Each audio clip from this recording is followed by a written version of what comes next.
விழுப்புரம் அருகே திருமணம் செய்து வைக்கவில்லை என்று கூறி தந்தையை மகனே தாக்கி கொலை செய்தது அதிர்ச்சியை ஏற்படுத்தியுள்ளது. 38 வயதாகியும் திருமணம் நடைபெறாத விரக்தியில் கொலைபாதக செயலில் ஈடுபட்டது ஏன்? நடந்தது என்ன?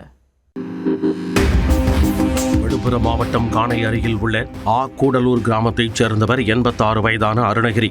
இவருக்கு 2 மகன்கள், ஒரு மகள் உள்ளனர். இவர்களில் மூத்த மகன் மற்றும் இளைய மகளுக்கு திருமணமாக குடும்பத்துடன் தனியாக வசித்து வருகின்றனர். 2வது மகன் மணிகண்டன் ஓட்டுநராக பணியாற்றி வந்துள்ளார். மதுபோதைக்கு அடிமையான இவர் எப்பொழுதும் ஊருக்குள் தள்ளாடியபடியே உலாவி உள்ளார். இவரின் நடவடிக்கையால் பல இடங்களில் வரன் பார்த்தும் ஒன்றும் செட்டாகவில்லை என கூறப்படுகிறது. இதனால் 38 வயதாகியும் மணிகண்டனுக்கு திருமணமாகாமல் இருந்துள்ளது. இந்நிலையில் வெள்ளிக்கிழமை இரவில் வழக்கம் போல மதுபோதையில் வீட்டிற்கு வந்துள்ளார். அப்போது வீட்டில் இருந்த தந்தையிடம் தனக்கு ஏன் இன்னும் திருமணம் நடத்தி வைக்கவில்லை என கூறி வாக்குவாதம் செய்துள்ளார். வாக்குவாதம் முற்றிய நிலையில் தந்தை மகனுக்கு இடையே கைகலப்பாகியுள்ளது. அதில் ஆத்திரமடைந்த மணிகண்டன் 86 வயதான தந்தையை கீழே தள்ளி காலால் நெஞ்சிலேயே பலமுறை நங்குநங்கென மிதித்துள்ளார்.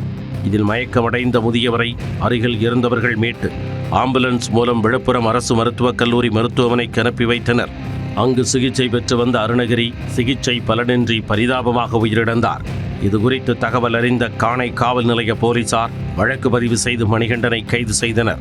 38 வயது வரை தனக்கு திருமணம் செய்து வைக்கவில்லை என்ற ஆத்திரத்தில் பெற்ற தந்தையை மகனை அடித்து கொலை செய்தது விழுப்புரத்தில் அதிர்ச்சியை ஏற்படுத்தியுள்ளது.